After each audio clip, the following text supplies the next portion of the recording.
सद्गुरु साईनाथ महाराज की जय। सद्गुरु श्री साईनाथुनि शरद बाबू जी की जय।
श्री सच्चिदानंद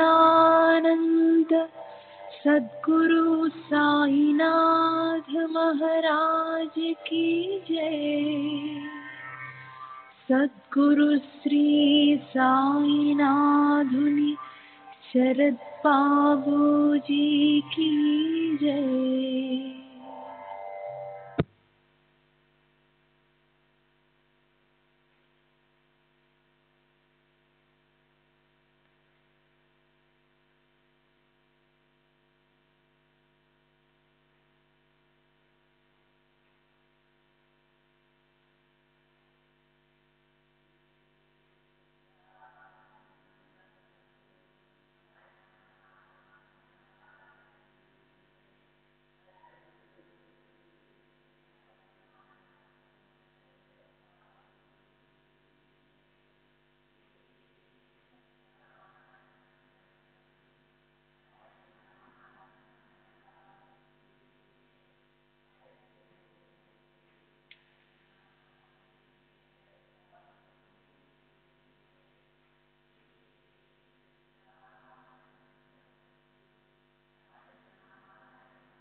श्री सच्चिदानंद सद्गुरु साईनाथ महाराज की जय।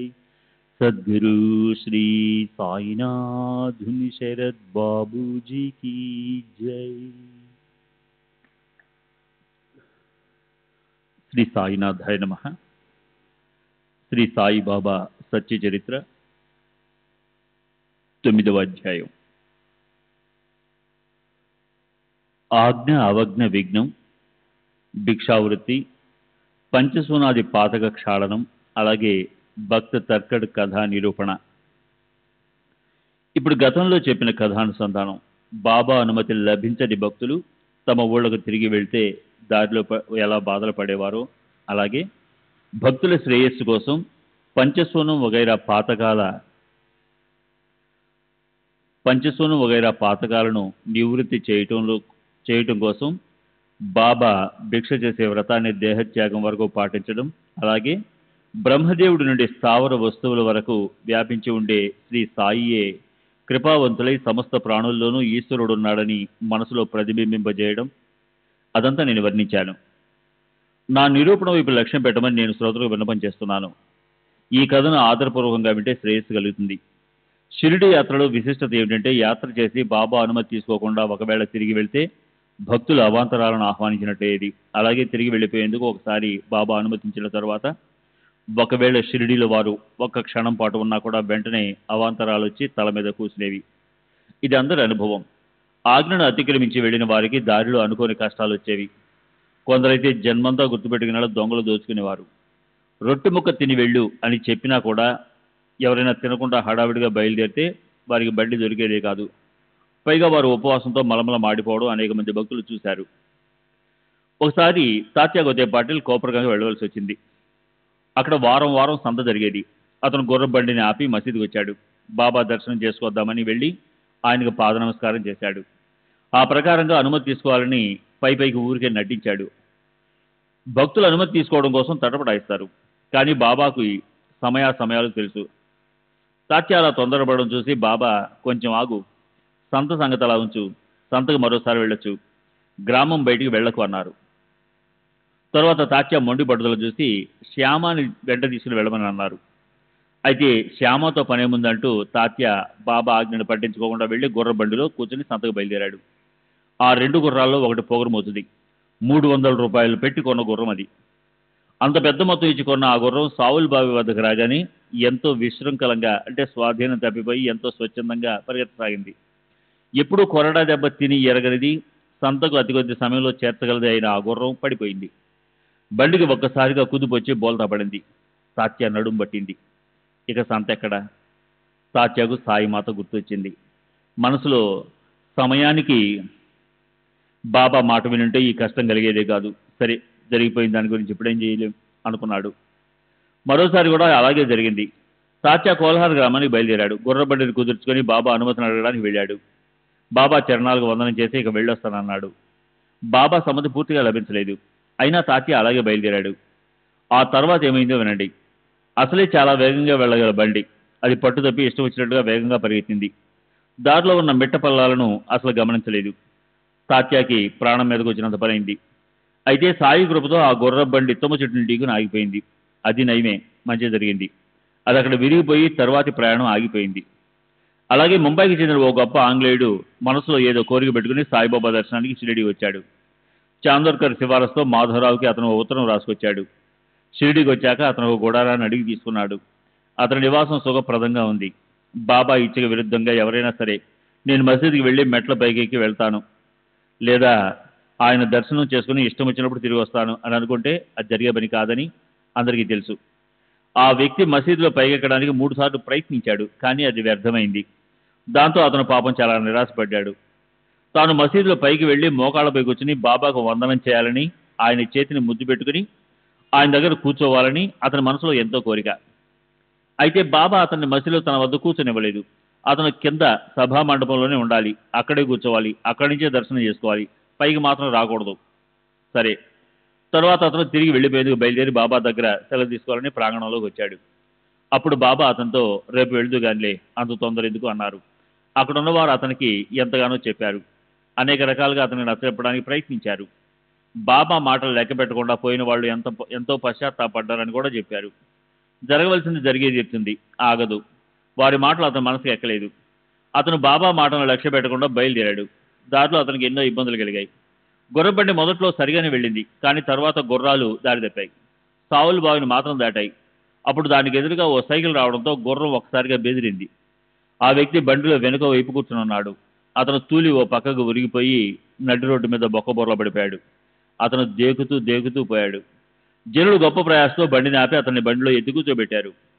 బండి ముందుకు కదిలింది. షిరిడి ఓవైపు, ముంబై ఓవైపు ఉండిపోయాయి. ఇక్కడ కోపరగాం హాస్పిటల్ వైపు బండి మళ్లించబడింది. సరే, అక్కడ ఆ వ్యక్తి పశ్చాత్తాపంతో దుఃఖితుడై ఆజ్ఞను అతిక్రమించినందుకు ప్రాయశ్చిత్తంగా తన ప్రారంభాన్ని అనుభవిస్తూ కొన్ని రోజులు అక్కడే పడి ఉన్నాడు. సరే, జనులకు ఇలా అసంఖ్యాకంగా అనుభవాలు కలగడంతో వాళ్ళు మనసుల్లో సహజంగానే శంకించసాగారు. బాబా ఆజ్ఞను పాటించి హాయిగా ఉండడం మొదలుపెట్టారు. ఆ ఆజ్ఞను అతిక్రమించే ధైర్యం ఎవరికి ఉండేది కాదు. కొందరికి బండి చక్రం ఊడిపోయేది, కొందరు గుర్రాలు అలసిపోయేవి, కొందరు రైలు బండి తప్పిపోయి ఉపవాసంతో పడి ఉండేవారు. అయితే మరికొందరు మర్మరాల్లో ముద్దు కూర్చునేవారు. కానీ ఆదరపూర్వకంగా వారి ఆజ్ఞను పాటించే వారికి వేళగాని వేళలో కూడా బండి దొరికేది. ప్రయాణం కూడా సుఖంగా సాగేది. దాన్ని వాళ్ళు తమ జన్మంతా స్మృతి పథంలో పెట్టుకునేవారు. శ్రీ సచిదానంద సద్గురు సాయినాథ్ మహారాజ్ की जय. सद्गुरु श्री साईनाथ शरद बाबू जी की जय.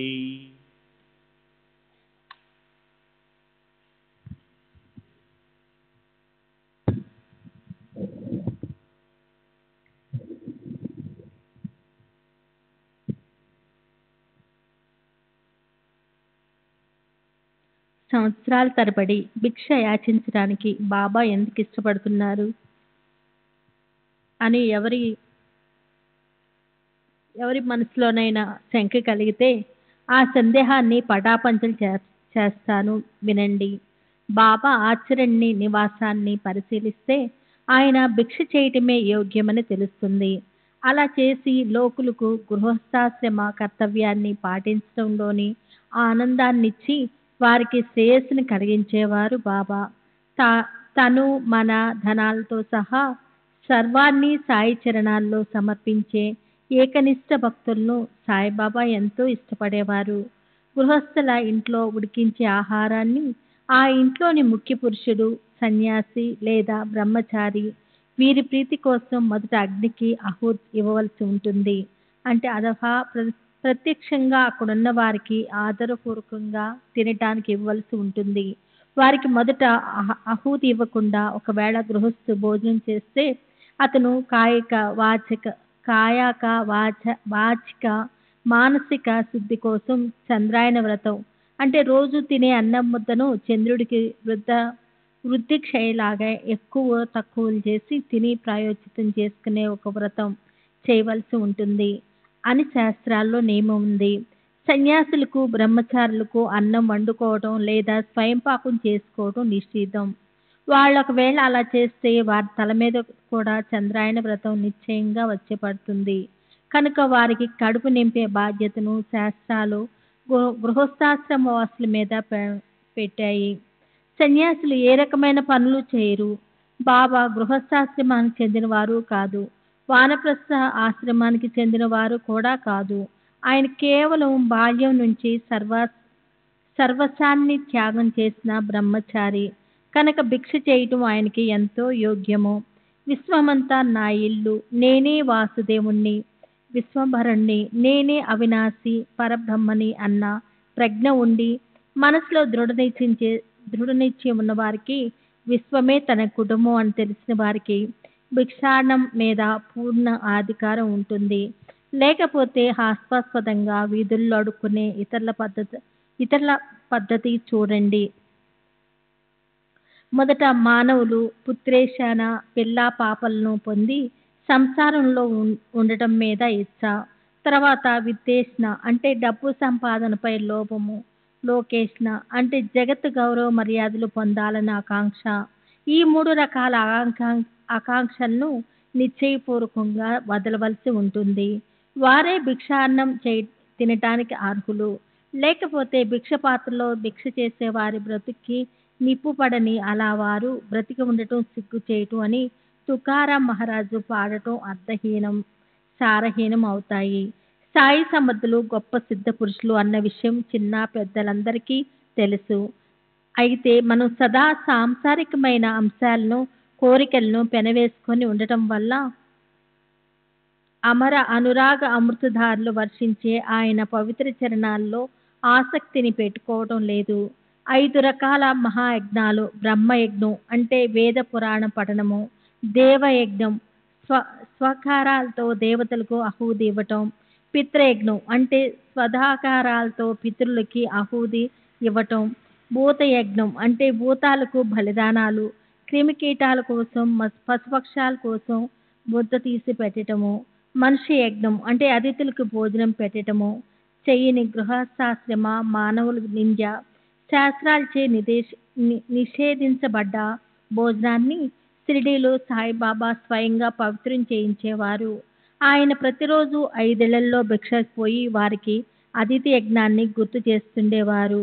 ఆ ప్రకారంగా అదృష్టవంతులైన గృహస్థులు తమ ఇళ్లలో కూర్చొని ఆ లాభాన్ని పొందారు. ఆ 5 మహాయజ్ఞాలు చేశాక మిగిలిన అన్నాన్ని తినేవారి పంచశూనం అనే పేరు గల ప్రసిద్ధి చెందిన తెలియకపోవటం వల్ల సంభవించే తెలుసుకోవటానికి కఠినమైన పాపాలు నశించిపోతాయి. ఖండని అంటే రోట్లో వేసి దంచటము, చుల్లి అంటే పొయ్యి అందించటము, పేషని తిరగల్లో వేసి విసరటము, ఉదకుంబి నీరు నింపటము, మార్జని పేడతో అలకటం అనే ఈ 5 పాతకాలు పంచశూరం అనే పేరుతో ప్రసిద్ధి చెందాయి. రోట్లో ధాన్యం గింజలు వేసి పైన రోకలతో దంచుతూ దాని మీద పొట్టును తీసేటప్పుడు మనకు తెలియకుండానే జీవులు చనిపోతుంటాయి. అయితే ఆ ప్రక్రియ చేయకపోతే ధాన్యం ఉడకదు. పంచశూనాల్లో మొదటిది ఖండని అనే పేరు గల పాపం. పొయ్యిలో కట్టెలు మండిస్తుంటే అన్నం వండుతుంటే అక్కడ కూడా జీవహత్య జరుగుతుంది. ఆ పాపాన్ని చుల్లి అంటారు. తిరగలు తీసుకుని ఏదో ఒక ధాన్యాన్ని పిండిగా విసురుతున్నప్పుడు తెలియకుండానే జీవులు నశిస్తాయి. దానికి పేషని అని పేరు.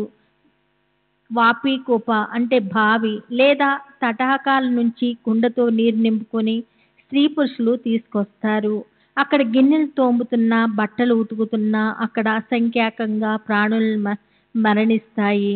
బిందెని శుభ్రంగా కడగాలని మట్టిని లేదా బూడిదతో తోముతుంటే అప్పుడు కూడా మనకిష్టం లేకపోయినా జరిగే హత్యలు అంటే ఈ 4వ పాపాన్ని ఉడగంబి అంటారు. అలాగే చన్నీటితో కానీ లేదా వేడి నీటితో కానీ స్నానం చేస్తుంటేను లేదా చీపురుతో ఊడ్చేటప్పుడు పేడతో మట్టితో కలిపిన నీటిని నేలపై చల్లుతుంటేను భయంకర జీవహత్య జరుగుతుంది. దానికి మార్జని అని పేరుంది. ఈ 5 రకాల పాపాల నుంచి ముక్తులవటానికి గృహస్థులు పంచమహాయజ్ఞాలు విధిపూర్వకంగా ఆచరిస్తే ఆ పంచశూన పాతకాలు క్షయమవుతాయి. గృహస్థులకి చిత్తశుద్ధి లభిస్తుంది. చిత్తశుద్ధి ప్రభావంతో పవిత్రము శుద్ధము అయిన జ్ఞానం ప్రాప్తిస్తుంది. జ్ఞానానంతరము ఆ అదృష్టశీలరైన గృహస్థులకి ఫలదాయకమైన శ్రేష్ఠ మోక్ష ప్రాప్తి కలుగుతుంది. సరే, సాయి భిక్ష చేసే వ్రతం గురించి వ్రాస్తూ పోతుంటే గ్రంథము పెరిగిపోతుంది. ఇప్పుడు నిజంగా జరిగిన ఒక కథను వినండి.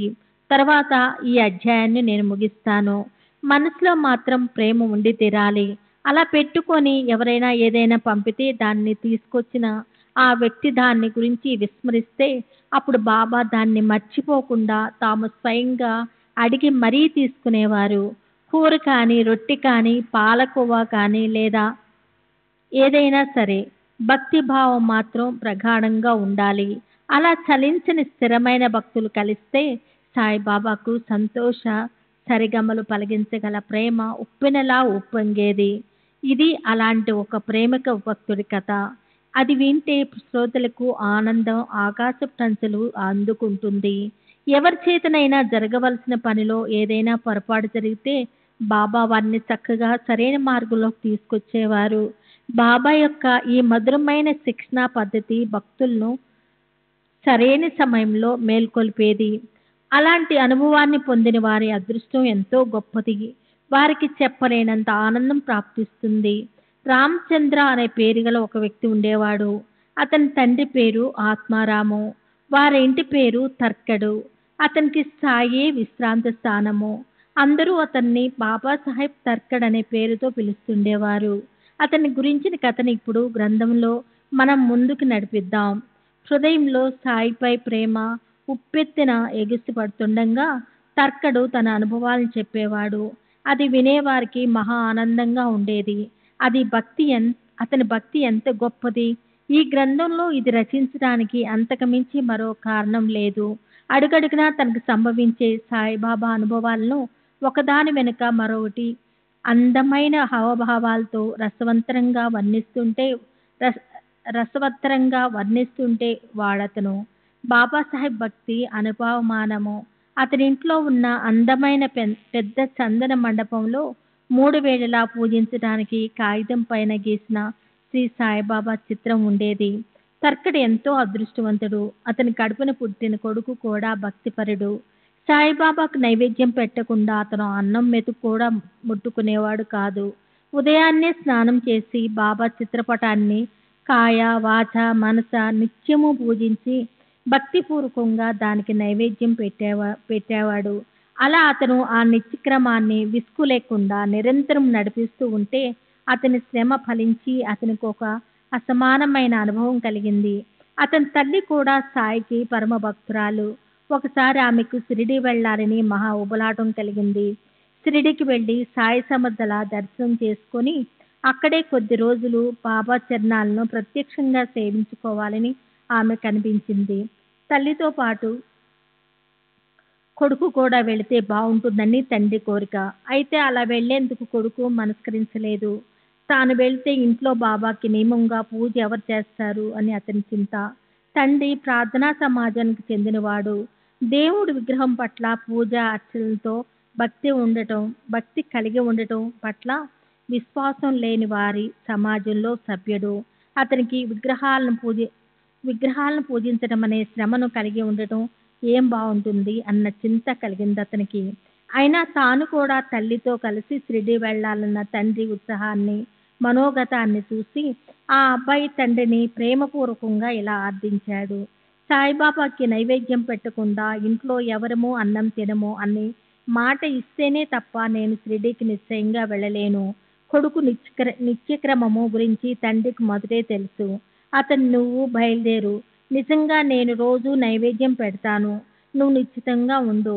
సాయిబాబాకి అన్నం సమర్పించకుండా ఎవరూ కూడా ఈ ఇంట్లో అన్నం ముద్ద నోట పెట్టరు, సరేనా? నా మాట నిజం, సందేహించకు. నువ్వు కూడా హాయిగా ప్రశాంత చిత్తంతో వెళ్ళు అన్నాడు. అలా మాట తీసుకున్న తర్వాత కొడుకు షిరిడి వెళ్ళాడు. మర్నాడు ఉదయము తర్కడు స్వయంగా పూజ చేయటం మొదలుపెట్టాడు. శ్రీ సచ్చిదానంద సద్గురు సాయినాథ్ మహారాజ్ కీ జై. సద్గురు శ్రీ సాయినాథుని శరత్ బాబూజీ కీ జై. మర్నాడు పూజ మొదలెట్టగానే బాబా సాహెబ్ తర్కడ్ సాయిబాబా పటం ముందు సాష్టాంగం చేసి ఇలా ప్రార్థించాడు. అబ్బాయి, పూజ ఎలా చేస్తాడో అలాగే నా చేత కూడా సేవ జరిపించుకోండి. అది కేవలం యాంత్రికమైన ప్రక్రియగా ఉండకూడదు. నా హృదయంలో ప్రేమ అంకురాలు మొలిపించండి. ప్రతిరోజు ఉదయాన్నే బ్రహ్మీ ముహూర్తంలో, అంటే 4 గడియలంటే రాత్రి 1:30 గంటల నుంచి సూర్యోదయానికి ముందు 2 గడియలు అంటే 45 నిమిషాల వరకు ఆ మధ్య సమయం ఈశ్వరోపాసనకు ఎంతో యోగ్యమైనదని శాస్త్రాల్లో చెప్పబడింది. స్నానం చేసి తర్కాడు ప్రార్థనాపూర్వకంగా నైవేద్యంతో పాటు పూజ చేసేవాడు. నైవేద్యం కోసం బాబా సాహెబ్ నియమంగా బాబాకి పటిక బెల్లం అర్పించేవాడు. ఆ నియమం చాలా రోజులు నడిచింది. అయితే ఆ రోజు అందులో అవరోధం ఏర్పడింది. తర్కడ్ మనసు వ్యవహారాల్లో చిక్కుకొని ఉండి అతను మర్చిపోవడం వల్ల ఆ ఒక్కరోజు నైవేద్యం పెట్టకుండానే అందరి భోజనాలు అయిపోయాయి. ఒక గొప్ప మిల్లులో తర్కడ్ సాహెబ్ ముఖ్య అధికారి. అందుకని అతను ప్రతిరోజు తెల్లవారుజామునే బయటికి వెళ్లాల్సి వచ్చేది. మధ్యాహ్నం బయట నుంచి తిరిగి వచ్చాక భోజనానికి కూర్చున్నప్పుడు మొదట నైవేద్యం పెట్టిన పటిక బెల్ల ప్రసాదం అతనికి పెట్టేవారు. అది నియమం. కానీ ఆ రోజు పూజలో అతను మర్చిపోయాడు కనుక పటిక బెల్లం నైవేద్యం ఆగిపోయింది. కనుక భోజన సమయంలో ప్రసాదం లేకపోయింది. భోజనానికి కూర్చున్నప్పుడు వంటావిడ ప్రతిరోజు ప్రసాదంగా కొంచెం పటిక బెల్లం పళ్ళెంలో వడ్డించేది. అదే అన్నశుద్ధి అయ్యేది. అయితే ఆ రోజు పూజా వేళ ఎందుకో గాని హడావుడి అయి చక్కెర నైవేద్యం పెట్టడం పక్కన ఉండిపోయింది. కనుక ప్రసాదం నియమానుసారం పళ్ళెంలోనికి లేకుండా పోయింది. వెంటనే తర్కడు కంచం ముందు నుంచి లేచి పశ్చాత్తాప హృదయుడై సాయిబాబా చిత్రపటం ముందు నిలబడి నమస్కారం చేసి కళ్ళ నుంచి అశ్రువులు జలజల రాలుతూ ఉండగా, బాబా ఎందుకిలా మాయను కలిగించారు? నేను ఇలా మర్చిపోయాను. అసలు నా నుంచి చివరికి పొరపాటు జరగనే జరిగింది. మొదట కృపతో నన్ను క్షమించండి. ఇది కేవలం మరుపు కాదు, గొప్ప పాపం. నాకెంతో పశ్చాత్తాపం కలుగుతుంది. నేను పొరపాటు చేశాను. నాకు నిజంగా సిగ్గులేదు. మహారాజా, నాపై కరుణ చూపండి అంటూ తర్కాడు చిత్రపటం ముందు సాష్టాంగపడ్డాడు. అతని అంతఃకరణంలోని దుఃఖంతో గొంతు పూడుకుపోయింది. అతను మళ్ళీ, ఓ దయాసాగర సాయి మహారాజా, నాపై దయ చూపండి అని ఎంతో నిస్సహాయతతో తర్కాడు తన కొడుక్కి ఉత్తరం రాశాడు. నా వల్ల గొప్ప పొరపాటు జరిగిపోయింది. నన్ను క్షమించమని సాయిబాబాని ప్రార్థించు. అనన్యంగా శరణు వచ్చిన వీడిపై దయ చూపమని అడుగు. ఆయన కరుణని యాచించు.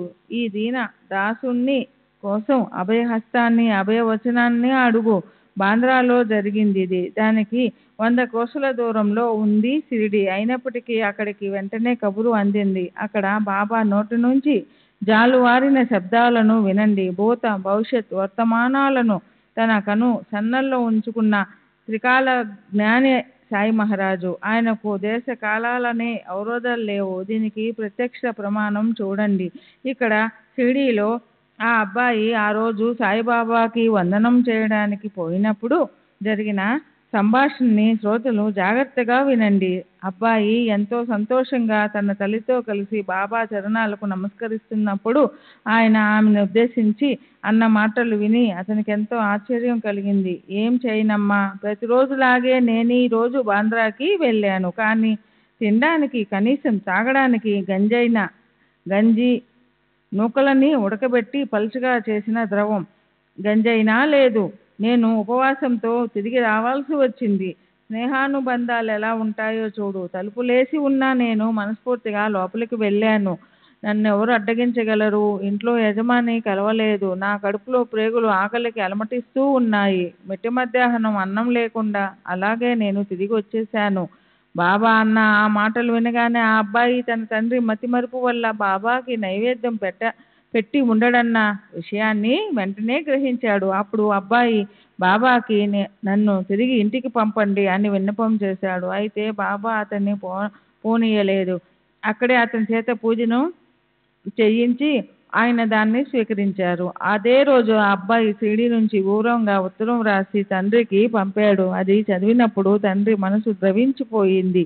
బాంద్రా నుంచి రాసిన ఉత్తరం కూడా షిరిడీకి చేరుకుంది. ఆ అబ్బాయికి విస్మయం కలిగింది. అతని కళ్ళ నుంచి ఉబికిన అశ్రువులు ప్రవాహంలా బయటికి దూకాయి. చూడండి, సాయిలీల ఎలా ఉంటుందో, ప్రేమతో హృదయం ఉవ్వెత్తున ఎగిసి పడకుండా ఎలా ఉంటుంది. ఇది విని సాయిలీల ఎలా ఉంటుందో, ప్రేమతో హృదయం ఉవ్వెత్తున ఎగిసి పడకుండా ఎలా ఉంటుంది. ఇది విని అంతఃకరణంలో వింత అలజడి చెలరేగి ద్రవించకుండా ఉండే పాషాణ హృదయులు ఎవరుంటారు? ఈ అబ్బాయి తల్లే ఒకసారి షిరిడీలో ఉన్నప్పుడు సాయిబాబా ఆమెపై అనుగ్రహం చూపిన పద్ధతి చాలా విశేషంగా ఉంటుందది వినండి. మధ్యాహ్నం పూట వంటగదిలో కంచంలో భోజనాన్ని వడ్డించి సిద్ధం చేస్తున్నప్పుడు గడపలో ఆకలితో ఉన్న ఓ కుక్క నిలబడింది. ఆ తల్లి కంచంలోని రొట్టెను, ఒక ముక్కని దానికి తినడానికి వేసింది. అప్పుడే బురద ఒడుతూ ఆకలితో పీడించబడే ఓ పంది కూడా అక్కడికి వచ్చింది. ఇదంతా స్వాభావికంగా సహజంగా జరిగిపోయింది. ఈ విషయం ఆ తల్లి మనసుకి ఏమాత్రం గుర్తులేదు. అయితే ఆ మధ్యాహ్నం సాయిబాబా తమంత తాము ఆ విషయం ప్రస్తావించారు. మధ్యాహ్నం భోజనం అయ్యాక నియమానుసారం ఆ తల్లి మసీదుకి వచ్చి దూరంగా కూర్చోగానే బాబా ఆమెతో ప్రేమగా ఇలా అన్నారు. అమ్మా, ఈరోజు నువ్వు నాకు భోజనం పెట్టావు. దాంతో నా కడుపు గొంతు వరకు నిండిపోయింది. ఈ ప్రాణం ఆకలితో అలమటించినప్పుడు నువ్వు దాన్ని తృప్తిపరిచావు. ఎప్పుడు అలాగే చేస్తూ ఉండు. అదే నిజంగా శ్రేయస్కరం.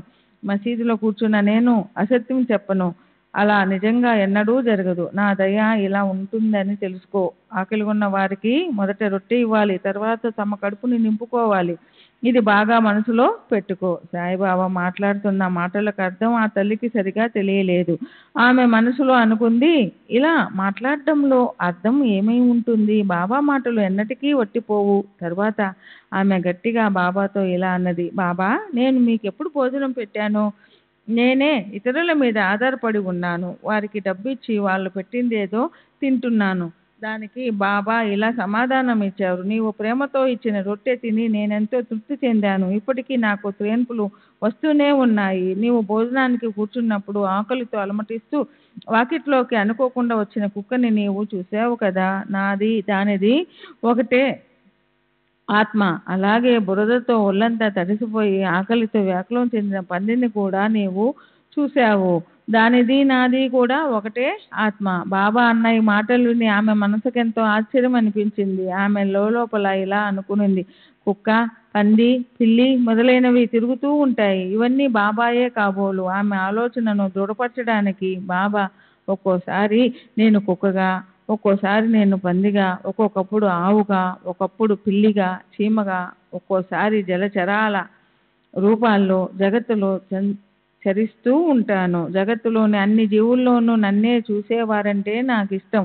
ఇది గుర్తుంచుకో. భేదబుద్ధి వదిలేసి నా పట్ల భక్తి పెట్టుకో. బాబా పెదవుల నుంచి జాలువారిన ఈ శబ్దాలు మమతల బంగారు నీడల్లో సేద తీర్చగల అత్యుత్తమైన అమృతపు గుళికలే. అది విని ఆమెకి గొంతు పుడుకుపోయింది. ఆమె కళ్ళ నిండా అశ్రువులు వచ్చాయి. కంఠం పెగల్లేదు. అదేవిధంగా ఆ తల్లి ప్రేమ రసానికి చెందినది. సాయిబాబాకి భక్తులతో గల ఏకాత్మతను సూచించేది అయిన మరో అందమైన కథుంది. ఒకసారి బాంద్రాకి చెందిన పురందరి అనే పేరు గల ఓ భక్తుడు షిరిడీకి వెళ్ళాలని బయలుదేరాడు. అతనికి ఆ తల్లి ప్రేమపూర్వకంగా వంకాయలిచ్చి అతని భార్యతో ఇలా విన్నవించింది, ఒక వంకాయతో పచ్చడి, రెండవ కాయతో వేపుడు కూర చేసి బాబాకు తృప్తిగా వడ్డించు. ఆమె సరేనని వాటిని తీసుకుంది. షిరిడీకి వెళ్ళగానే హారతి అయిపోయాక బాబా భోజన సమయానికి పచ్చడి చేసి తీసుకెళ్ళింది.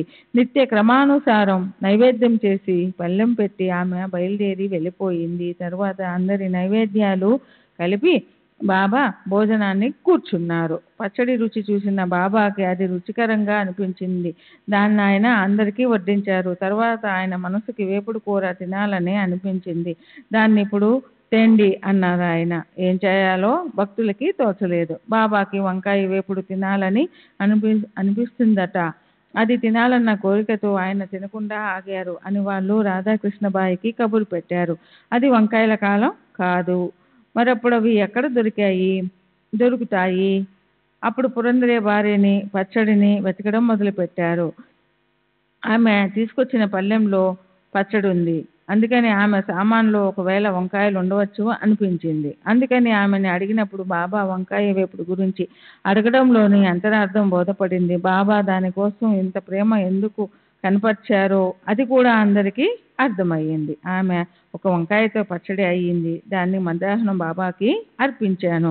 మరో వంకాయతో తర్వాత వేపుడు చేసి తీసుకొద్దామని పక్కన ఉంచాను అంది. అప్పుడు ఈ వంకాయను గురించిన విషయమంతా మొదటి నుంచి అందరికీ మెల్లిమెల్లిగా తెలిసింది. సాయిబాబా సర్వవ్యాపకతను చూసి వారంతా అబ్బురపడ్డారు. ఇలాగే మరోసారి క్రీస్తు శకం 1915వ సంవత్సరం డిసెంబర్ నెలలో ఈవిడే గొప్ప ప్రేమతో బాబాకి ఒక పాల్కోవ పంపింది. బాలారాం మాన్కర్ మరణించినందుకు అతని ఉత్తరక్రియలు చేయడం కోసం అతని కొడుకు షిరిడీకి వెళ్ళాలని చెప్పడానికి తర్కాడు దగ్గరకు వచ్చాడు. తర్కాడు భార్య మనసులో ఆ అబ్బాయితో పాటు బాబా కోసం ఏదైనా పంపించాలి అనిపించింది. వెతికి చూస్తే ఇంట్లో పాలకోవ తప్ప ఇంకేమీ లేవు. ఆ పాలకోవ కూడా అప్పటికే దేవునికి నైవేద్యం పెట్టింది. ఆ అబ్బాయి వెళ్ళడానికి తొందరపడుతున్నాడు. అదీగాక ఆ అబ్బాయికి సూతకం అంటే చనిపోయిన మనిషి ఇంటి వాళ్ళకి ఉండే అపవిత్రత ఉంది. మిగిలి ఉన్న ఆ పాలకోవా కూడా ఎంగిలిది, అంటే అంతకుముందు నైవేద్యంగా పెట్టబడింది. మరో ఉపాయం లేకపోవడం వల్ల చివరికి దాన్నే ఆమె ఆ అబ్బాయికి బాబాకి అర్పించడానికి ఇలా అంది, ఇంట్లో వేరే ఏమీ లేవు, దీన్నే తీసుకువెళ్ళి బాబాకి ప్రేమగా ఇవ్వు, ఆయన ఇష్టంగా తింటారు అన్నది. గోవిందజీ ఆ అబ్బాయి పేరు. గోవిందజీ ఆ పాలకోవాను తీసుకెళ్ళాడు. అయితే బాబా దర్శనానికి వెళ్ళినప్పుడు అతను ఆ విషయం మర్చిపోయాడు. పాలకోవా అతని బసలోనే ఉండిపోయింది. అయితే బాబా చాలా ఓర్పుగా ఉన్నారు. మళ్ళీ మూడో జామున అంటే సుమారు 4 గంటలకి ఆ అబ్బాయి దర్బారుకి వచ్చాడు. అప్పుడు కూడా అతను ఇదివరకులాగే ఆ విషయం మర్చిపోయాడు. మసీదుకి వట్టి చేతులతో వచ్చాడు. బాబా అతన్ని నా కోసం నీవేం తెచ్చావు అని అడిగారు. దానికి అతను ఏమీ తేలేదు అనగానే బాబా అతనికి కొంచెం గుర్తు తెచ్చారు. నీవు వచ్చేటప్పుడు ఎవరైనా ఏదైనా వస్తువు నాకు ఇవ్వమని ఇవ్వలేదా అయినా ఆ అబ్బాయి లేదు అన్నాడు. అప్పుడు మాత్రం సాయి సమర్థులు అతన్ని స్పష్టంగా ప్రశ్నించాడు.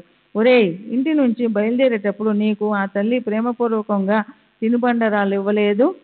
అప్పుడు అతనికి గుర్తొచ్చింది. నేను ఇలా ఎలా మర్చిపోయాను అంటూ ఎంతో సిగ్గుపడ్డాడు. తలంచుకొని బాబాని క్షమించమని అడుగుతూ ఆయన పాదాలకు ప్రణమిల్లి పరుగు పరుగున తన బసకి వెళ్ళాడు. పాలకోవా తీసుకొచ్చి బాబాకి సమర్పించాడు. అది చేతిలో పడకముందే బాబా దాన్ని నోట్లో వేసుకున్నారు. ఆ తల్లి భక్తికి సంతుష్టులైనారు. అలా ఆ మహానుభావులు భక్తుల మనసుల్లోని భావనకు తగ్గ అనుభవాలు ఇచ్చి భక్తుల గౌరవాన్ని పెంచుతారు. చూడండి, గత 3వ అధ్యాయం బాబా మాటలు. శ్రీహరి తన భక్తులకు ఆట వస్తువు. ఆయనకు అమాయక భక్తుల కోసం ఆయన అలమటిస్తారు. ప్రేమ కోసం ఆయన సమూలంగా స్వాధీనమవుతారు. భక్తి ఉన్నట్లు నటించే వారిని ఆయన ఎన్నడూ కలవరు. అలాగే గీత 9వ అధ్యాయంలో శ్రీకృష్ణ భగవానుల మాటలు. పత్వం పుష్పం ఫలం తోయం యోమో భక్త ప్రయచ్చతి తదహం భక్తి ప్రవృహతాస్మి ప్రయతాత్మనం. నాకు ఆకు గాని, పువ్వు గాని, పండు గాని లేదా నీటిని గాని భక్తితో ఎవరు అర్పిస్తారో ఆ శుద్ధ చిత్తులైన మానవులు సమర్పించే వాటిని నేను గొప్ప ప్రేమాతిరేకంతో స్వీకరిస్తాను. ఈ కథలో మరొక రహస్యం ఏమిటంటే ప్రతి ఒక్క ప్రాణి మాత్రంలో సదా ఈశ్వరుణ్ణి చూడాలి. ఇది సమస్త శాస్త్రాలకు అంగీకారమే. ఇదే ఇందులో సిద్ధాంతం. గీత 6వ అధ్యాయంలో చూడండి. ఏ మాం పశ్యతి సర్వత్రా సర్వంచ మయి ప్రస్యుతి తస్యహం నా ప్రణశ్యమి సచమేన ప్రణశ్రుతి. ఎవరు నన్ను అన్ని ప్రదేశాల్లో సమస్త ప్రాణిమాత్రలో చూస్తారో, సమస్త ప్రాణిమాత్రులను నాలో చూస్తారో వారికి నేను కనపడకుండా పోను, వారు నాకు కనపడకపోరు. సర్వభూత స్థితం ఏమం భజత్యకమస్థితం సర్వదా వర్తమానోపి సయోగి మయి వర్తతే. ఏ యోగులు సమస్త భూతాల్లో ప్రాణిమాతుల్లో ఉన్న నన్ను అభేద బుద్ధితో భజిస్తారో అలాంటి వారు ఎలా ప్రవర్తించే వారైనా, సమాధి నిష్ఠలో ఉన్నా లేక వ్యవహారం చేస్తున్నా వారు నా వద్దే అంటే ఆత్మలోనే ఉన్నవారవుతారు. ఇప్పుడు రాబోయే అధ్యాయంలో బాబా నివాసము, బాబా ఎక్కడ ఎలా నిద్రించేవారో అవన్నీ అవగతమవుతాయి. అందుకని శ్రోతలు శ్రద్ధగా వినండి. హేమాడు సాయి చరణాలకు శరణు వచ్చాడు. చెప్పిన కథలను శ్రోతలు ప్రేమతో మననము, నిధిధ్యాసనము పదే పదే బాగా ఆలోచించడం చేయాలి. అది శ్రేయస్కరం.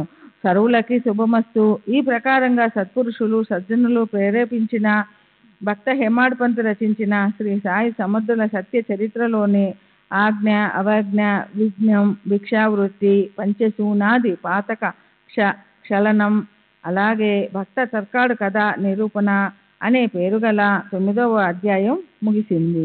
శ్రీ సద్గురు సాయినాథార్పమస్తు. శుభం భవతు. శ్రీ సచ్చిదానంద సద్గురు సాయినాథ్ మహారాజ్ की जय. सद्गुरु श्री साईनाथुनि शरद बाबूजी की जय.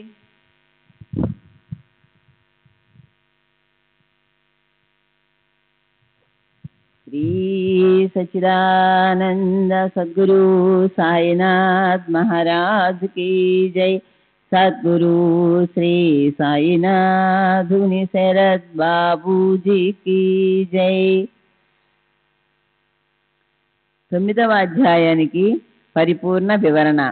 ఈ అధ్యాయంలో సాయిబాబా భిక్ష చేయడాన్ని ఎందుకు ఇష్టపడ్డారన్న దాన్ని వర్ణించి చెప్పేటప్పుడు హేమాడ్ పంతు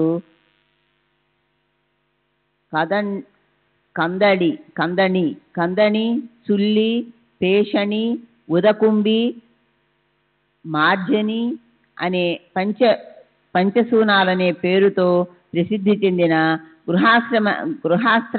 గృహస్థాశ్రమంలోని వ్యక్తులతో తెలియకపోవడం వల్ల సంభవించే తెలుసుకోవడానికి కఠినమైన పాపాల గురించి వివరంగా వర్ణించారు. ఈ పాపాలను ప్రక్షాళనం చేసుకోవడానికి చిత్తశుద్ధికి శాస్త్రాల్లో చెప్పబడిన పంచమహాయజ్ఞాలు చేయడం గురించి చెప్పారు. అంతేకాదు ఈ పంచయజ్ఞాలు చేయకుండా తినే అన్నం నింద్యమని కూడా చెప్పారు. అయితే ఇప్పుడు ఎవరైనా పాఠకుడు ఇలా అడగవచ్చు, ఇప్పుడు మేము రోట్లో ధాన్యం వేసి ఎక్కడ దంచుతున్నాం, లేదా తిరగట్లో ధాన్యం ఎక్కడ విసురుతున్నాం, పొయ్యిలో కట్టెలు పెట్టి అంటించడం ఎక్కడ చేస్తున్నాం, ఇప్పుడు గ్యాస్ లేదా కరెంటు పొయ్యలు పుణ్యమా అంటూ మాకు కట్టెల పొయ్యి అంటేనే తెలియదు. త్రాగే నీరైతే మున్సిపాలిటీ వాళ్ళ వల్ల మొదలే శుద్ధి చేయబడి కుళాయిల్లోంచి ఇంట్లోనే లభిస్తున్నాయి. పాత్రలు తోమడానికైతే బజారు నుంచి తెల్లని స్వచ్ఛమైన పొడి. మరి జీవహత్య చేసే జీవహత్య చేసే ప్రశ్న ఎక్కడ ఉదయిస్తుంది? పంచయజ్ఞాలు చేయవలసిన అవసరం ఏమిటి? అదీ కాక ఈ పంచయజ్ఞాలనే కఠినమైన విధి క్షణమైన విశ్రాంతి లేకుండా హడావిడిగా ఉరుకులు పరుగులు పెట్టే మాకు సాధ్యమవుతుందా? దేవతలకు పితరులకు ఆహుతులను అగ్నిలో వేయవలసి ఉంటుంది.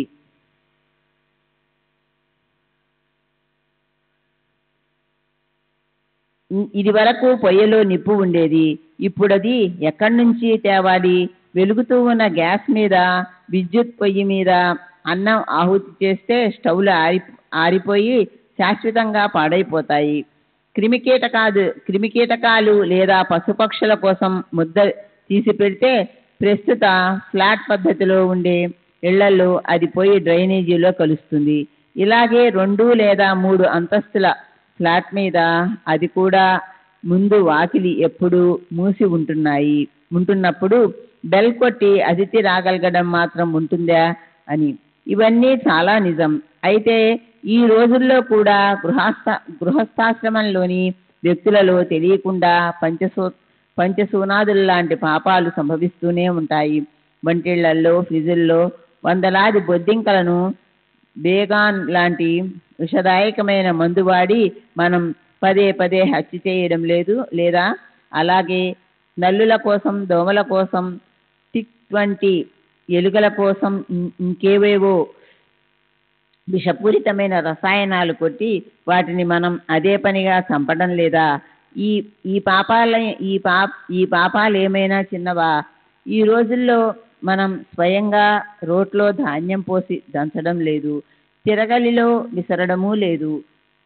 బాగు చేసిన బియ్యాన్ని కొనుక్కుంటున్నాం, పిండి మిల్లుల్లో తయారు చేయించి తెచ్చుకుంటున్నాం. అయినప్పటికీ ఈ పనుల్లో ఇతరులతో చేయబడే ఆ పాపాల్లో ఆ పని మన కోసమే అవుతుంది కనుక మనం కూడా భాగస్వాములం కామా సరే. ఈ ప్రకారంగా కాలమానాన్ని అనుసరించి పరిస్థితుల్లోనూ జీవన విధానాల్లోనూ మార్పులు వచ్చాయి. అయినా మనకి తెలియకుండా లేదా అనివార్య పరిస్థితుల మూలాన సంభవించే పాపాలను పరిహరించుకోవాలి అన్న శ్రద్ధ, కోరిక ఉన్నవారు పైన శాస్త్రాల్లో చెప్పబడ్డ మూల తత్వాన్ని తెలుసుకొని ఆ పాపాలను పరిహరించే పద్ధతుల్లో యోగ్యమైన మార్పులు చేసి ఈ రోజుకి వాటిని ఆచరణలో పెట్టుకోవడం సాధ్యమే. ఉదాహరణకి బ్రహ్మయజ్ఞం అంటే పురాణ గ్రంథాలు చదవటం. దాన్ని మనం రోజు కొద్దో గొప్పో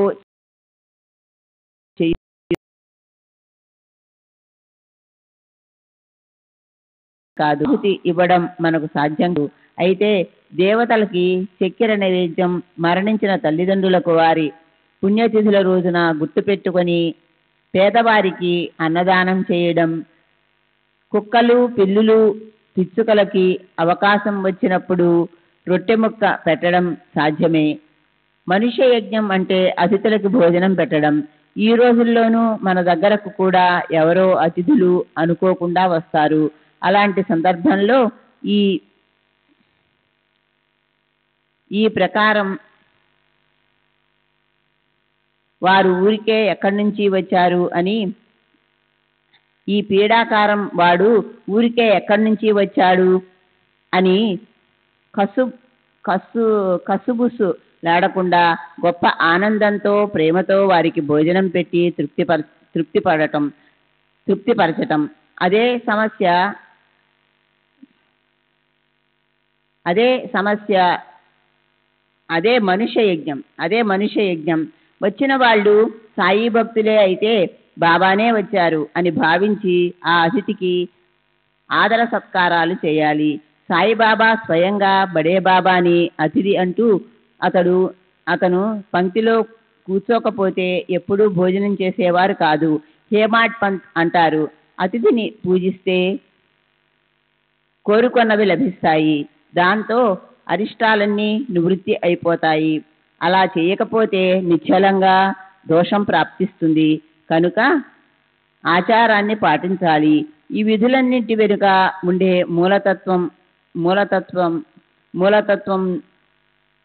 ఏమంటే సాయిబాబా మూలతత్వం అంటే సాయిబాబా 24వ అధ్యాయంలో క్రీస్తు శకము అన్నాసాహెబ్ దాబోల్కర్కి శనగల గురించి అతన్ని హాస్యం పట్టించి ఒంటరిగా తినడం మంచిది కాదు అని చేసిన ఉపదేశమే. తమ అదృష్టంతో ఏది ప్రాప్తిస్తుందో అందులో కొద్ది భాగం పరమేశ్వరుడికి లేదా ఇతరులకి పశుపక్షులకి ఇవ్వాలి. అప్పుడే మనం తినాలి లేదా అనుభవించాలి. అలా మన సనాతన ధర్మం మనకి నేర్పించింది. ఈశావాస్యోపనిషత్తులో ఇలా చెప్పారు, తేన త్వక్తేన భుజింద మా గృహద కన్య స్వీట్ ధనం. పరమేశ్వరుడు సదా మన వద్ద ఉంటాడు. ఆయన్ని గుర్తుపెట్టుకొని ఆయన ఇచ్చిన భోగాలను మానవులు మమకారాన్ని ఆసక్తిని త్యాగం చేసి అనుభవించాలి. ఆ ధనం లేదా భోగ వస్తువులు ఎవరివి అంటే అర్థం ఎవరివి కావని. గీత 3వ అధ్యాయంలో శ్రీకృష్ణ భగవానుడు కూడా అదే చెప్పారు. యజ్ఞ శిష్టాశివ సంతో ముచ్యంతే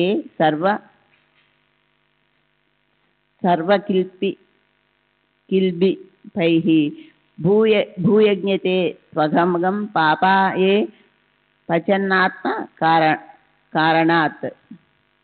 యజ్ఞం చేసి సేవించిన భాగాన్ని సేవించే సజ్జనులు సమస్త పాపాల నుంచి ముక్తులవుతారు.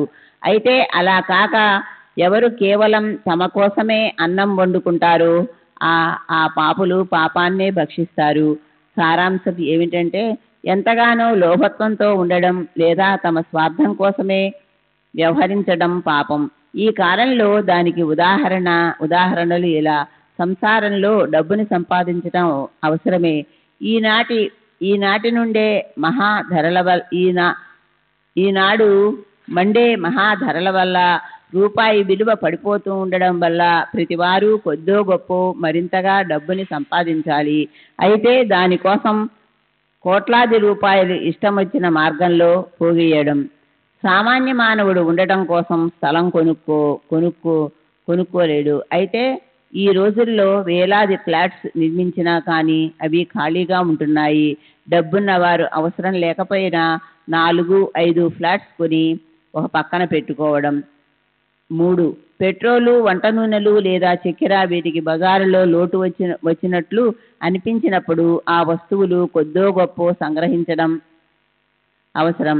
అయితే డబ్బుంది కదా అని తమ వద్ద విపరీతంగా పోగు చేసి ఇతరులకు హాని చేయడం.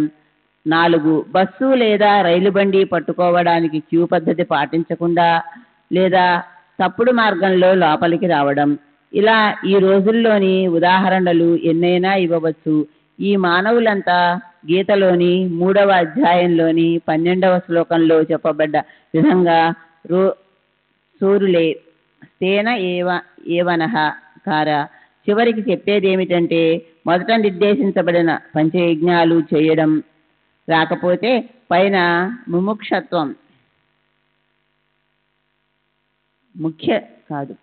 ముఖ్యతత్వం తెలుసుకొని ఆ ప్రకారంగా తమ ఆచరణ పెట్టుకోవాలి.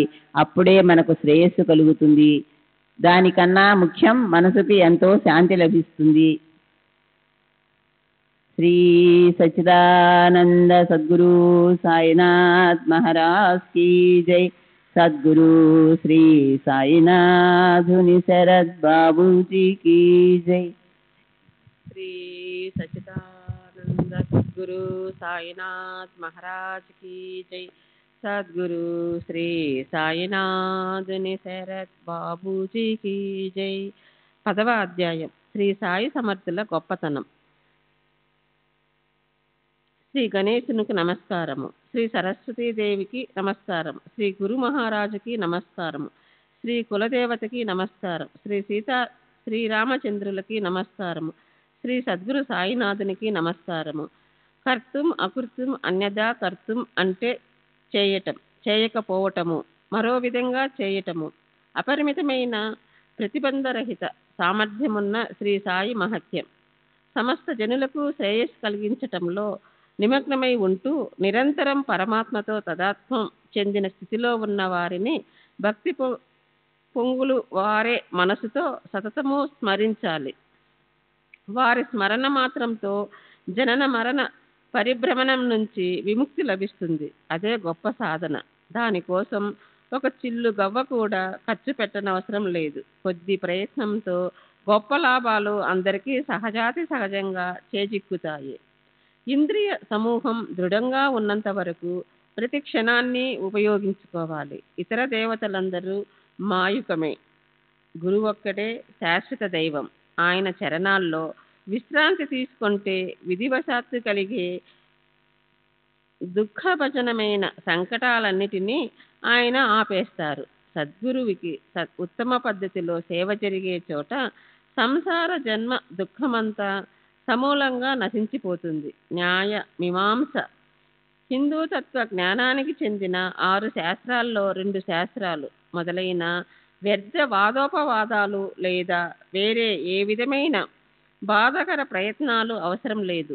సద్గురువే నావను నడిపే నావికుడైతే శద్రాలువులైన భక్తులు అది భౌతిక, ఆధ్యాత్మిక, ఆది దైవికాలనే 3 రకాల దుఃఖాలను సహజంగానే అధిగమించిపోతారు. వ్యవహారికంలో సముద్రాన్ని దాటడం కోసం నావికుడిపై విశ్వాసం పెట్టినట్లు అదే విశ్వాసం సంసార సాగరాన్ని దాటిపోవటానికి మనం సద్గురువుపై పెట్టాలి. అప్పుడు వారు భక్తుల భావనాన్ని, భక్తిని చూసి వారికి పూర్ణ జ్ఞానాన్ని అరచేతిలోని ఉసిరికాయ వలె అవగాహనకు సులభంగా అందేలా చేస్తారు. శుద్ధ ఆనంద లక్షణం గల మోక్షాన్ని సహజంగా ప్రాప్తింప చేస్తారు. ఎవరి దర్శన మాత్రంతో హృదయ గ్రంథి విడిపోయి విషయభోగాలన్నిటి నుంచి వెనక్కి మరులుతామో సంచిత పూర్వజన్మార్జిత పాప పుణ్యదాయక మొత్తం కర్మల రాశి క్రియామాన రాబోయే జన్మలో అనుభవించవలసిన సుఖదుఖాలనే ఫలాలకి కారణమైన ప్రస్తుత జన్మలోని మంచి చెడు పనులు కర్మలు క్షణమైపోతాయో వారి ప్రభావాన్ని వర్ణిద్దాం. 8వ అధ్యాయంలో మానవ జన్మకి ప్రయోజనం, బయాజాబాయి రొట్టె కూర, కుశల్చంద్ సమాచారం, మహల్సాపతి తాత్యాకోతీలు, మసీదులో నిద్రించే పద్ధతి మొదలైనవి చెవులకింపుగా వర్ణించాను. 9వ అధ్యాయంలో అవగాహన కందని బాబా భిక్షా వృత్తిలోని రహస్యాన్ని మీరు విన్నారు. ఇప్పుడు శ్రోతలారా, బాబా ఎలా ఉండేవారో, ఎక్కడ నిద్రించేవారో, ఎప్పుడు ఎక్కడ ఎలా తిరుగుతూ ఉండేవారో ఈ విషయాలకు సంబంధించిన వారి తరువాతి చరిత్రను శ్రద్ధగా వినండి. లౌకిక వ్యవహారాల్లో బాబా జీవన సరళి ఎంత ప్రశంసనీయంగా ఉండేదని హిందూ ముస్లిములిద్దరికీ కూడా అది అమ్మబడి అంతెందుకు అది పులికి మేకకి కూడా విశ్రాంతినిచ్చే ఏకైక స్థానం. హిందూ ముస్లింలు ఒకరితో ఒకరు ప్రేమగా వ్యవహరిస్తూ ఏ శంక లేకుండా చట్టాపట్టాలేసుకుని కలిసిమెలిసి తిరిగేవారు. శ్రీ సచిదానంద సద్గురు సాయినాథ్ మహారాజ్కి జై. సద్గురు శ్రీ సాయినాథుని శరత్ బాబూజీకి జై. పొట్ట పండుగ ఆహారం గురించిన కథ అయింది. ఇప్పుడు సాయి ఎలా ఉండేవారో, ఆయన ఎక్కడ ఏ ప్రదేశంలో నిద్రించేవారో శ్రోతలు ఆదరపూర్వకంగా వినండి. 4 మూరల పొడవు, ఒకే ఒక్క జానడి వెడల్పు ఉన్న చెక్క పలకలకి 2 పక్కల పాతగుడ్డ పేలికలు కట్టి దాన్ని పైకప్పు దూలానికి వేలాడదీసేవారు. చెక్క పలక మీద బాబా నిద్రించేవారు. కాళ్ళ వద్ద, తల వద్ద ప్రమిదల్లో దీపాలు వెలిగించి పెట్టబడి ఉండేవి. పలక మీదకి ఎలా ఎక్కేవారో ఎలా దిగేవారో ఎవరూ చూసెరగరు. బాబా తల వంచి దాని మీద కూర్చునేవారు లేదా పలక మీద నిద్రించేవారు.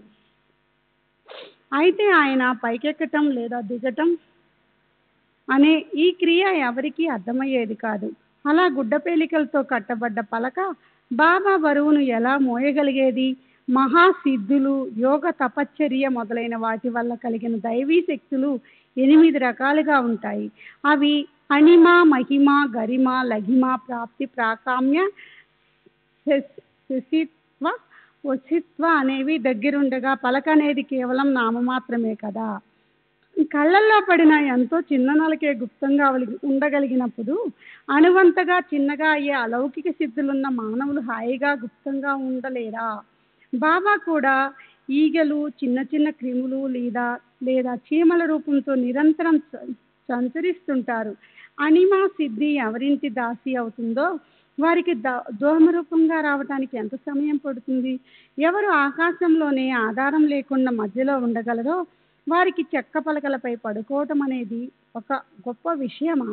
అణిమ, మహిమ, లఘిమ మొదలైన 8 సిద్ధులు, కుమేరుడు, మహాపద్మ, పద్మ, శంఖ ఇత్యాది 9 నిధులు ఎవరి ఎదుట చేతులు జోడించి నిలబడి ఉంటాయో వారికి పలక కేవలం నిమిత్తమే కదా. చిన్న చిన్న పురుగులు, చీమలు, పందులు, కుక్కలు, పశువులు, పక్షులు లేదా మనుషులు, రాజు లేదా బికారి, పెద్ద చిన్న వీరందరినీ బాబా సమదృష్టితో చూసేవారు. సాయి మహారాజు బాహ్యానికి షిరిడీలో మాత్రమే ఉన్నట్లు కనిపించేవారు. ఆయన కేవలం 3.5 మూరల శరీర ఆకృతితో ఉన్నప్పటికీ అత్యంత శుభప్రదము, పవిత్రము అయిన ఆయన అందరి హృదయాలలో నివసించేవారు. లోపల ఆయన ఎవరితోనూ ఏ విధమైన సంబంధము లేనట్లు నిర్వికారంగా లేదా సంసారం నుంచి అలిప్తంగా ఉన్న బయటికి ఆయన లోకులకు ఏకత్రం చేయాలని ఎంతగానో కోరిక ఉండేది. లోపల ఆయన కోరికలన్నింటికీ వదిలేసినప్పటికీ బాహ్యానికి ఆయనకు భక్తుల పట్ల మోహం ఉండేది. లోపల అత్యంత నిష్కాములైనప్పటికీ బాహ్యానికి భక్తుల కోసం అత్యంత సకాములుగా ఉండేవారు. లోపల ఆత్మశాంతికి ఆశ్రయస్థానమైనప్పటికీ పైకి పరమ క్రోధంతో ఉండేవారు. లోపల పరబ్రహ్మ స్థితిలో ఉన్న పైకి పైశాచిక వృత్తిని ప్రదర్శించేవారు.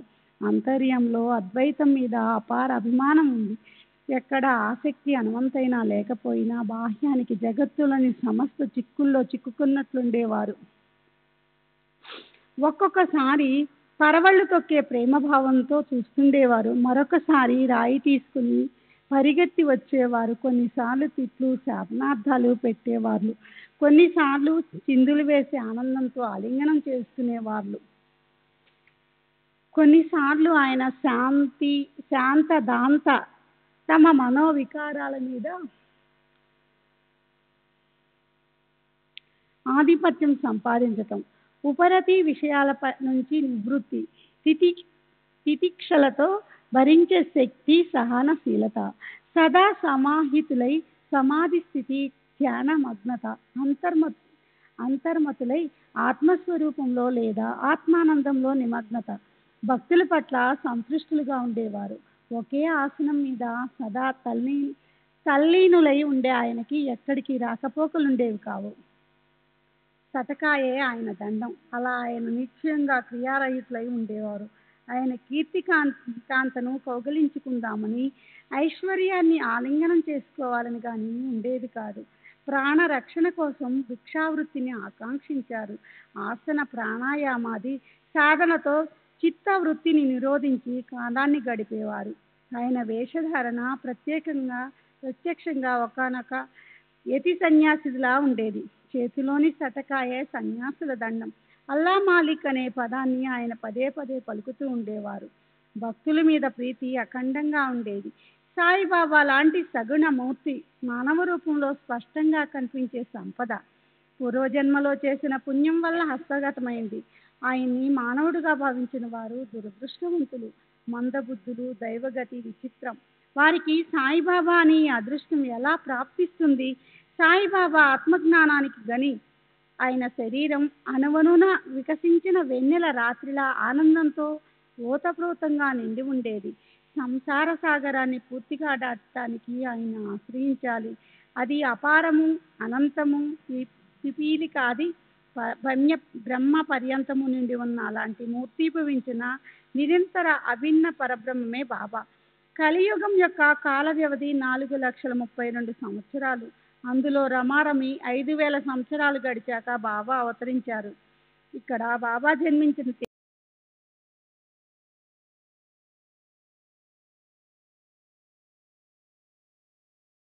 శ్రద్ధ పెట్టి వినండి. షిరిడీ క్షేత్రంలో తమ నిర్వాణమయ్యే వరకు ఉండాలన్న సంకల్పంతో క్షేత్ర సన్యాస వృత్తితో శ్రీ సచిదానంద సద్గురు సాయినాథ్ మహారాజ్ की जय. सद्गुरु श्री साईनाथ शरद बापू जी की जय.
श्री सच्चिदानंद सद्गुरु साईनाथ महाराज की जय.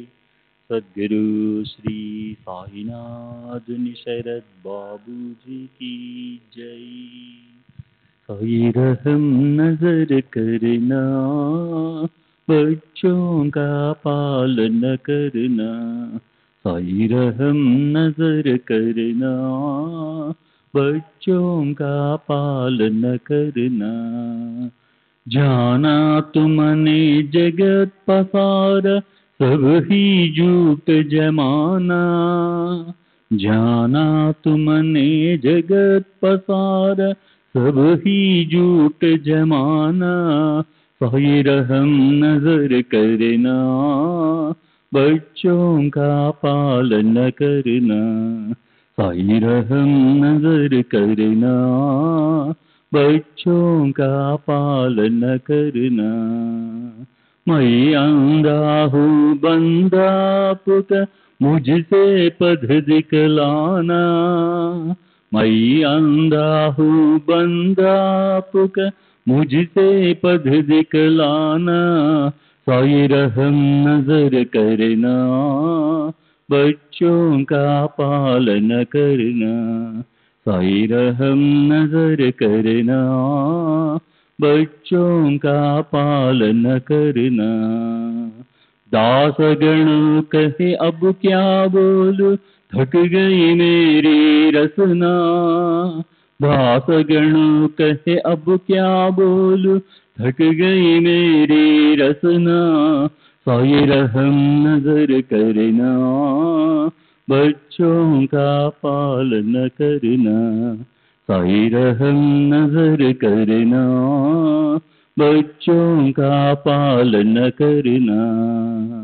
रहमो नजर करो अब मोरे साई, तुम बिना नहीं मुझे माँ बाप माई। रहमो नजर करो मैं अंधा हूँ बंदा तुम्हारा, मैं अंधा हूँ बंदा तुम्हारा। मैं ना जानू मैं ना जानू मैं ना जानू अल्लाह इलाही। रहमो नजर करो रहमो नजर करो अब मोरे साई, तुम बिना नहीं मुझे माँ बाप माई। रहमो नजर करो काली जमाना मैंने गमाया, काली जमाना मैंने गमाया। साथी आखिर का साथी आखिर का साथी आखिर का, तुम बिना कोई। रहमो नजर करो रहमो नजर करो अब मोरे साई, तुम बिना नहीं मुझे माँ बाप माई। रहमो नजर करो अपने मस्जिद का झाड़ू गड़ू है, अपने मस्जिद का झाड़ू गड़ू है। मालिक हमारे मालिक हमारे मालिक हमारे, तुम बाबा साई। रहमो नजर करो रहमो नजर करो अब मोरे साई, तुम बिना नहीं मुझे माँ बाप बाई। रहमो नजर करो।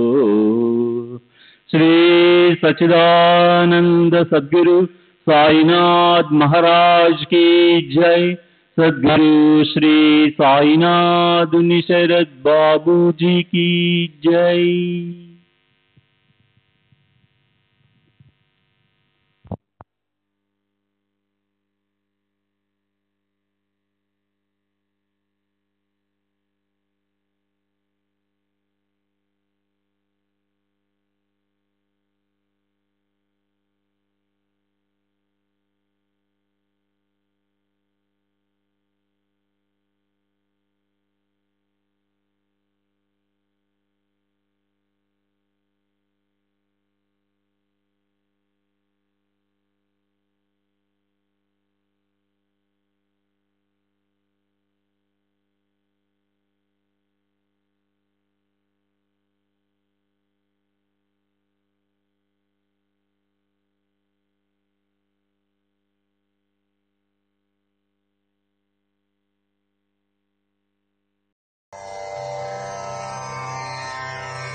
श्री सच्चिदानंद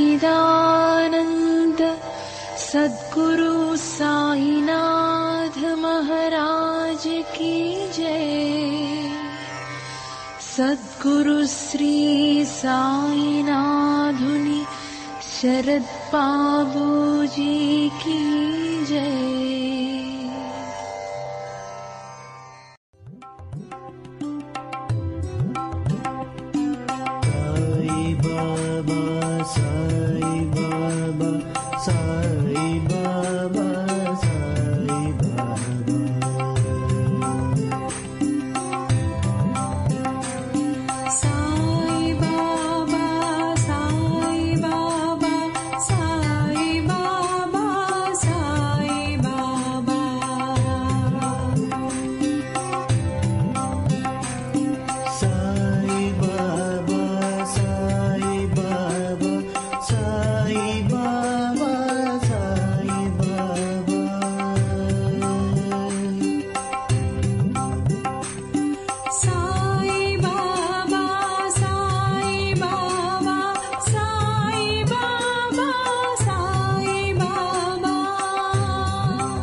Sai